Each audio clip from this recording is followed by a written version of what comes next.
आकाशवाणी नांदेड केंद्राचे प्रसारण ऐकणारे आमचे सगळे श्रोते आणि आवर्जून प्रत्येक कार्यक्रमाची पोच देणारे आमचे असंख्य श्रोत्यांना नम्रता वावळेचा सस्नेह नमस्कार.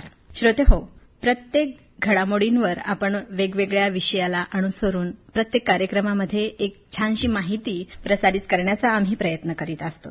अशाच पद्धतीनं आजही कार्यक्रमामध्ये भ्रष्टाचार म्हणजेच लाचलुचपत किंवा अँटी करप्शन किंवा लाच घेणे, लाच देणे या सगळ्या गोष्टी आणि ह्या गोष्टी किती महत्वाच्या आहेत आणि ह्या कोणत्या गुन्ह्यामध्ये मोडल्या जातात या सगळ्या पडणाऱ्या प्रश्नांचं उत्तर देण्यासाठी आणि सर्वसामान्यांची या गोष्टीसाठी होणारी तळमळ प्रत्येक क्षेत्रामध्ये आजकाल आपण पाहत आहोत की लाच घेणं आणि देणं हे गुन्हा जरी असलं तरी कुठेतरी छोट्या तरी प्रमाणामध्ये रोज आपण दैनंदिन वर्तमानपत्र असतात त्यामध्ये आढळून येतात ह्या गोष्टी आणि कुठेतरी छोट्या तरी या गोष्टी आढळून आल्या तरी आपण पाहत असतो, ऐकत असतो. मग ह्या गोष्टी का घडतात, यामागचं उद्देश काय असतो, या आणि अशा अनेक प्रश्नांचं निरासन करण्यासाठी आज आकाशवाणीच्या स्टुडिओमध्ये आपण निमंत्रित केलंय अप्पर पोलीस अधीक्षक लाचलुचपत प्रतिबंधक विभाग नांदेड परिक्षेत्र महाराष्ट्र राज्य येथील आदरणीय अशोक आनंदराव कदम यांना. सर्वांच्या वतीनं मी सरांचं कार्यक्रमामध्ये मनपूर्वक स्वागत करते. नमस्कार सर. नमस्कार. सर्व श्रोत्यांना सुद्धा, ऑल इंडिया रेडिओच्या सर्व श्रोत्यांना सुद्धा माझा नमस्कार. श्रोते हो, आज जे कार्यक्रमामध्ये आपल्या अतिथी आलेले आहेत आणि खरं तर आदरणीय सन्माननीय अशोक आनंदराव कदम सरांची वाटचाल आपण ऐकत असताना किंवा अनुभवत असताना मला इथे आवर्जून सांगावंसं वाटतंय की नांदेड या नगरीतून त्यांची सुरुवात झाली आणि 18 वर्षाच्या कारकिर्दीनंतर औरंगाबाद, पुणे, कल्याण, ठाणे येथे सरांनी आपल्या कार्याला पोचपावती दिली आणि पुन्हा ते आज गेल्या महिन्यामध्येच नांदेड येथे आलेले आहेत आणि यापुढेही त्यांनी आपल्या कार्यक्रमाला किंवा त्यांच्या जीवनामध्ये येणाऱ्या अशा प्रत्येक घडामोडींवर प्रकाश टाकत ते पुढे जाणार आहेत. तर चला तर श्रोते हो, खरं तर शासनाचे जे जनजागृतीचे कार्यक्रम असतात ना, आणि या कार्यक्रमाच्या उद्देशाने आज 27 ऑक्टोबर ते 2 नोव्हेंबर या कालावधीमध्ये लाचलुचपत प्रतिबंधक विभागातर्फे जनजागृती सप्ताह साजरा करण्यात येत आहे आणि यावर्षीचं ब्रीद आहे दक्षता आपली सामायिक जबाबदारी. या अनुषंगाने आज या कार्यक्रमाला आपण प्रसारित करणार आहोत. सर्वप्रथम मी सरांचं तर स्वागत केलेलंच आहे, तर मला वाटते लाचलुचपत म्हणजे काय याविषयी सरांपेक्षा चांगलं कोण सांगणार आहे. चला तर मग त्यांना हा प्रश्न विचारते. सर, लाचलुचपत विभाग आणि लाचलुचपत म्हणजे काय यावर आपण सांगावं. आपल्याला साधारणपणे अँटी करप्शन हे शब्द माहिती आहे, त्याचाच अर्थ लाचलुचपत आहे. लाचलुचपत म्हणजे एखादं काम करण्यासाठी एखाद्या सरकारी कार्यालयामध्ये पैशाची मागणी करणे, अन्यथा एखाद्या वस्तूची मागणी करणे किंवा जे कायदेशीर फीस आहे त्या व्यतिरिक्त काहीतरी मागणे म्हणजेच लाचलुचपत आहे. अच्छा, होय. छान. सर, आता मी मगाशी सांगितलं की शासनाने ही जी जनजागृती सप्ताह सुरू केलाय, या सप्ताहाचा उद्देश नेमका काय असतो यावर आपण सांगावं.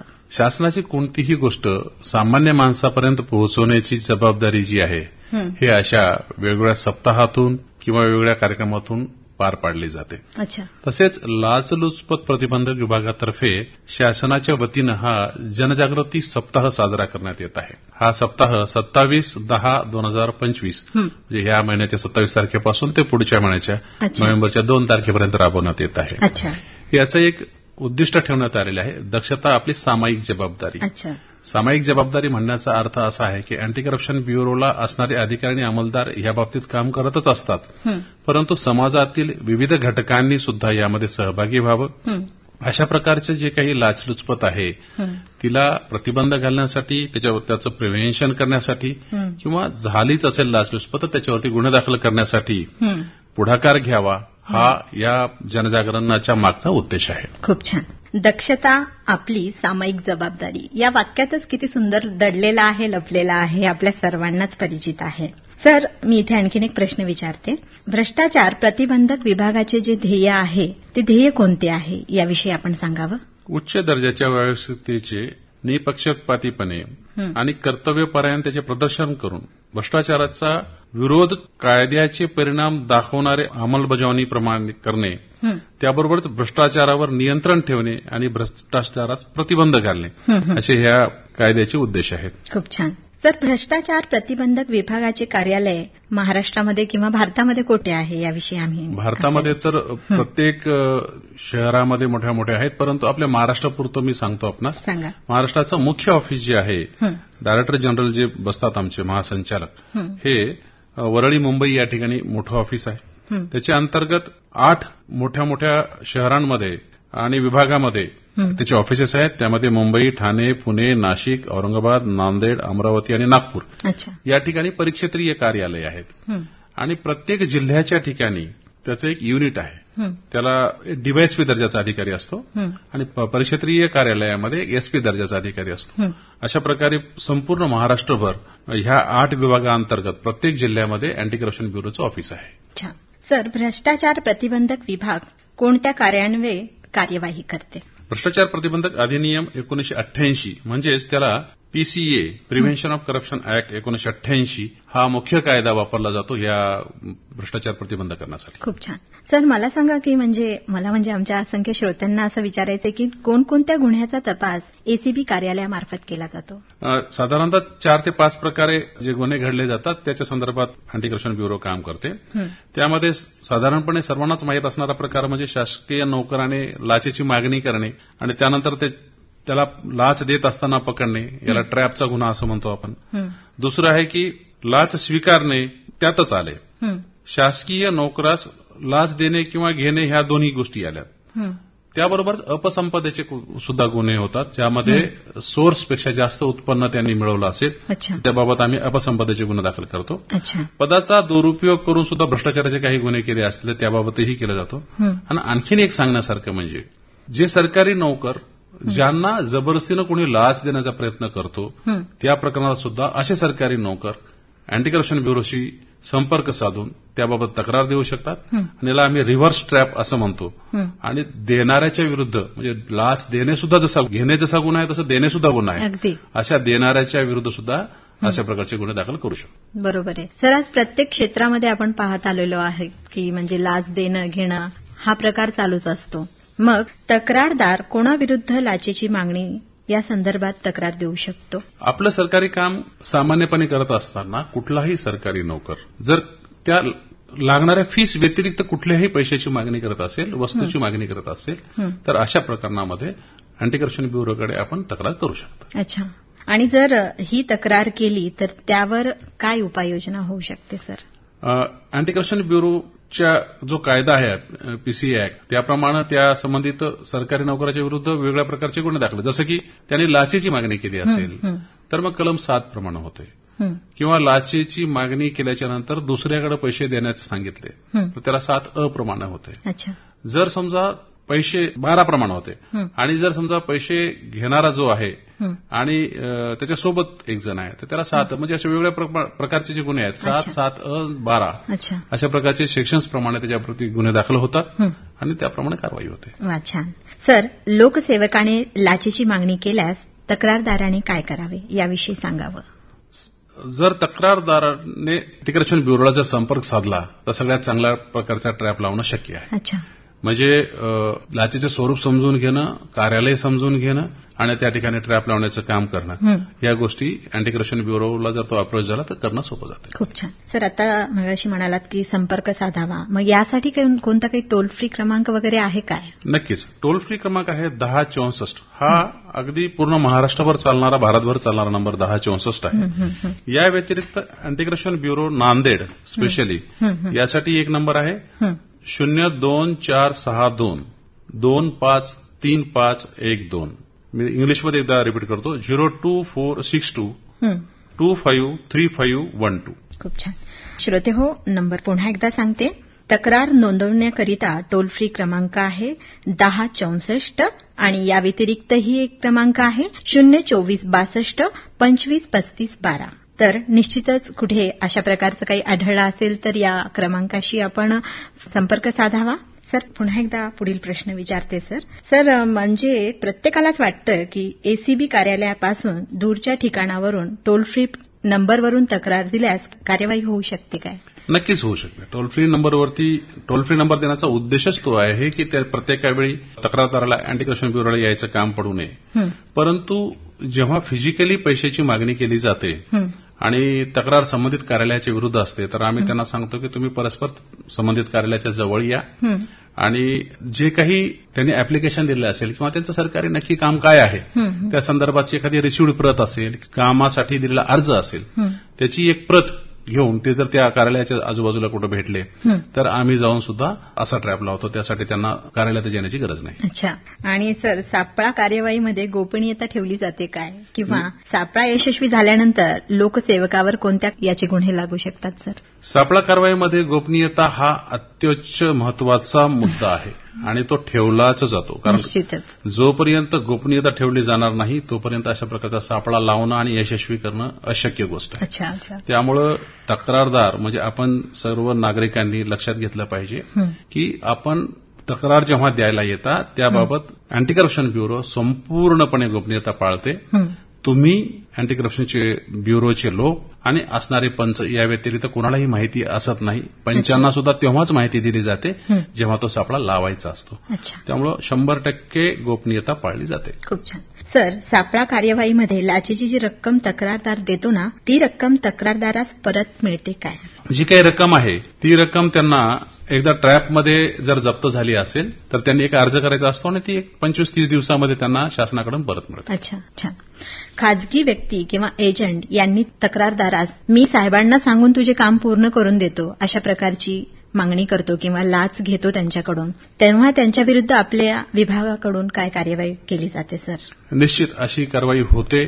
कोणत्या खाजगी इसम आहे तो सरकारी नोकर नाही म्हणून ते टाळलं जात नाही. असं साहेबाचं नाव सांगून किंवा एखाद्या अधिकाऱ्यांचं नाव सांगून जर असं कोणी करत असेल त्याच्याविरुद्ध अँटी करप्शन ब्युरो कारवाई करते. भ्रष्टाचार प्रतिबंधक अधिनियम कलम 7(अ) नुसार त्याच्यावरती कारवाई करण्यात येते. अच्छा. या कलमनुसार जे कार्यवाही करण्यात येते मग त्यावर काय शिक्षा होऊ शकते सर? तर त्यांना 3 ते 7 वर्षाची शिक्षा आहे. अच्छा. आणि ते जसे आणखीन काही कलम लागले तर त्याप्रमाणे त्याची शिक्षेचं स्वरूप मान्य न्यायालय ठरवते. अच्छा. सर, आता इथे एक प्रश्न आवर्जून विचारते.